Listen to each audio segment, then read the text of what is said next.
In the dimly lit staff room, a single phone screen glows, displaying a text, "Meet me after school. The kids can't know." The sender. Mrs. Carter, the head teacher. The recipient. Not her husband, but Mr. Thompson, the PE teacher. And someone just forwarded it to the entire school. The staff room was quiet, except for the faint hum of the fridge.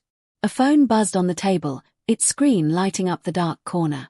The text read, "Meet me after school. The kids can't know." Sarah Green, peeking through the window, smirked. She snapped a photo. This was going to be good. Sarah couldn't believe her luck. She'd been sneaking into the staff room for weeks, looking for dirt. This was the jackpot. Mrs. Carter and Mr. Thompson. No one would see this coming. She sent the photo to James, her partner in crime. "We're going to break the internet," she typed. James widened his eyes as he saw the message. "This is huge," he whispered. Sarah grinned, hitting send. The text went to the Year 11 group chat. Within minutes, phones started buzzing across the school. Gossip spread like wildfire. By lunchtime, everyone knew. "Did you hear about Mrs. Carter? And Mr. Thompson?" The whispers followed them like shadows. Mrs. Carter walked the halls, oblivious. She had no idea her world was about to crumble. Mrs. Carter's phone buzzed during a meeting. She glanced at it, her heart sinking. The message was hers, but she hadn't sent it to the school. "This can't be happening," she muttered. She called Mr. Thompson. "Did you show anyone our messages?" she demanded. Thompson froze when he saw the message. He hadn't leaked it, had he? His affair with Mrs. Carter was bad enough, but this? He thought of Mrs. Patel, the parent he'd also been seeing. This was a disaster. Emily wasn't looking for trouble. She was just fixing the school's old computer when she found a folder labeled private. Inside were screenshots of texts, not just Mrs. Carter's, but others too. Teachers, parents, even students. Her hands shook as she closed the laptop. Tom noticed Emily's pale face. "What's wrong?" he asked. She hesitated, then whispered, "I found something. It's worse than we thought." Tom frowned. "Stay out of it, Em. This isn't our fight." But Emily wasn't sure she could. Mrs. Patel picked up her son from school, her mind elsewhere. She'd seen the texts. Mr. Thompson and Mrs. Carter. She thought she was the only one. Anger boiled in her chest. She needed answers. Mrs. Carter called an emergency meeting. "Someone leaked private messages," she said, her voice steady but her hands trembling. "This is unacceptable. We need to find out who did this." The room was silent, but eyes darted, guilty and afraid. James was determined to uncover the truth. He mapped out the connections between teachers and parents, adding Sarah's leaked texts to the board. "There's more to this," he muttered. His phone buzzed, another anonymous tip. Someone was watching.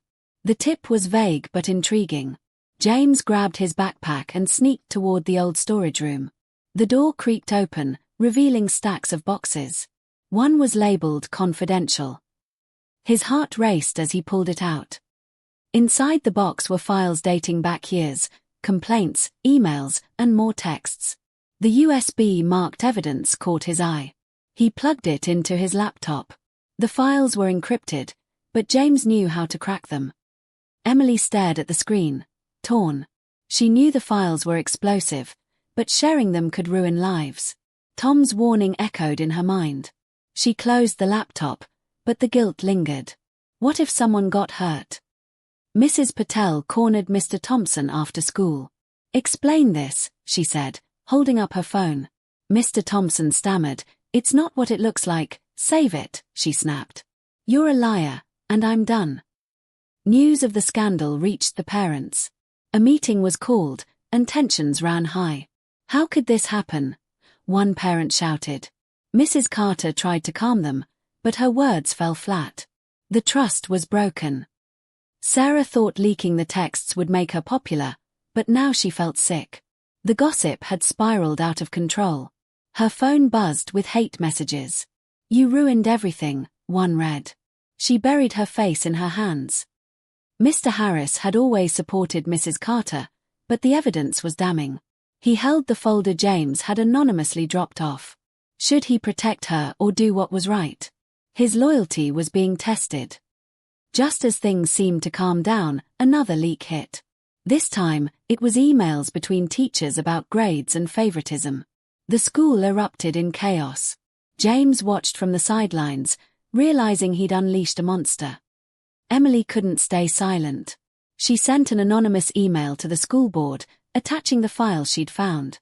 "Someone needs to stop this," she wrote. She didn't know if it was the right choice, but it was the only one she had. The board called an emergency meeting. "This behavior is unacceptable," the chairperson said. Mrs. Carter and Mr. Thompson were suspended pending an investigation. The room was silent, but the damage was done. Students reacted differently. Some cheered, thinking the teachers got what they deserved. Others felt sorry for them. Tom pulled Emily aside.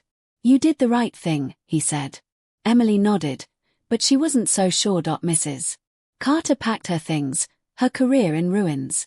She thought of the years she'd dedicated to the school. How had it come to this? She glanced at her phone, another hateful message. She turned it off and left. Mr. Thompson fled town, leaving behind a trail of broken trust. He thought of Mrs. Carter and Mrs. Patel, the lies he'd told. He didn't know where to go, but anywhere was better than here.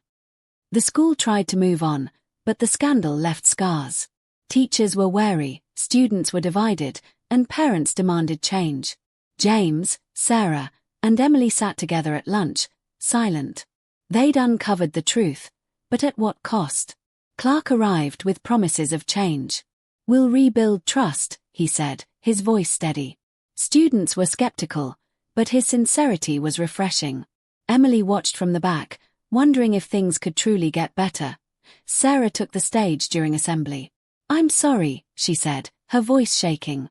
"I thought leaking the texts would be fun, but I never thought about the damage. I was wrong." The room was quiet, but a few nods showed she'd been heard.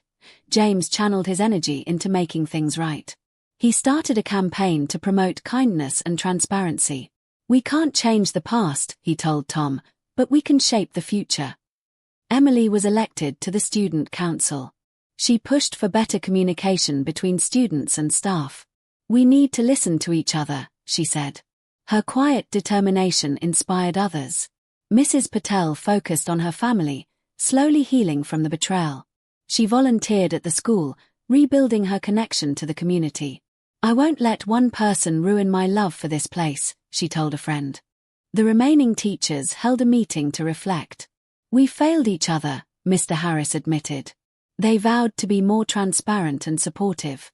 It was a small step, but it felt like a start. The student body created a pledge to uphold respect and honesty. Emily and Tom organized the event. "Let's make this school a place we're proud of," Emily said, holding up the banner. Mr. Clark hosted a workshop for parents and teachers. "We're in this together," he said. Parents shared their concerns, and teachers listened. It was awkward at first, but bridges began to form. James and Sarah relaunched the school newspaper with a focus on positivity. "We'll tell stories that bring us together," James said. Their first issue featured student achievements and teacher spotlights. Emily's art class created a mural on forgiveness. "It's not about forgetting," she explained, "but about moving forward." The mural became a symbol of the school's healing. The annual sports tournament brought the school together. Tom led his team to victory, and the stands erupted in cheers. "This is what school should be about," Mrs. Patel said, watching from the sidelines. The staff underwent training on ethics and communication. "We need to lead by example," Mr. Harris said.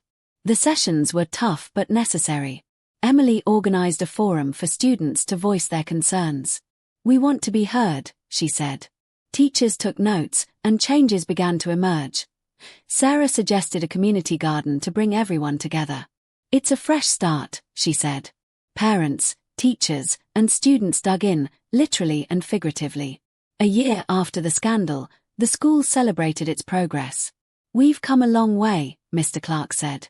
"It wasn't perfect, But it was better. The school created a time capsule to mark their journey. Let's leave the past behind, James said. Each student and teacher contributed something meaningful. It was a symbol of hope. The annual club fair was bigger than ever. Sarah relaunched the journalism club with a focus on positive stories. Let's celebrate what's good, she told visitors. The school buzzed with energy. The students organized a Teacher Appreciation Day. Thank you for sticking with us, Emily said, presenting Mr. Harris with her artwork. The teachers were moved by the gesture. Mrs. Patel started a parent-teacher alliance to strengthen relationships. We're partners in our children's education, she said. The group tackled issues together, fostering trust. The school play focused on themes of forgiveness and growth. Tom and Emily starred in it, and their performance brought the audience to tears. This is our story, the director said. The school launched an exchange program to broaden perspectives. Let's learn from others, Mr. Clark said. James was the tour guide, proud to show off their progress. The school introduced a mental health initiative. It's okay to ask for help, the counselor said. Emily became a peer mentor, supporting others through tough times. The talent show was a hit, with students showcasing their skills. Sarah's spoken word piece about resilience brought the house down. We're stronger together, she said, ending her performance. Emily gave the valedictorian speech at graduation. This school taught us more than academics, she said. It taught us about forgiveness, resilience, and unity. The audience stood in applause. The school entered a new era, leaving the scandal behind. We've built something special, Mr. Clark said. Students, teachers, and parents felt a renewed sense of pride.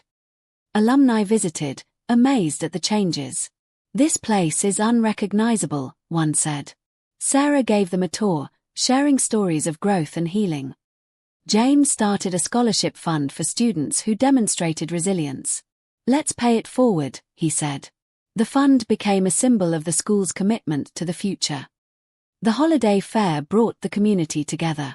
This is what it's all about, Mrs. Patel said, her stall surrounded by happy families. The school launched a leadership program to empower students. You're the future, Emily told her group. The program inspired a new generation of leaders. The annual art exhibition showcased student talent. Tom's painting of the school garden won first place. It's a reminder of how far we've come, he said. The school's sports team won the regional championship. We did it together, Tom said, lifting the trophy. The victory was a testament to teamwork and perseverance. The school held its first teacher award ceremony. Mr. Harris was named Teacher of the Year. This is for all of us, he said, thanking the students and staff. The school organized a community outreach program. Let's give back, Emily said, leading a group of volunteers. The experience was rewarding for everyone involved. The yearbook was dedicated to the school's journey. This is our story, James said, flipping through the pages. It was a keepsake of their resilience. Emily sat on a bench, reflecting on the past few years. We made it, she whispered. The school had healed, grown, and transformed. It was a place of hope, and she was proud to have been a part of its story.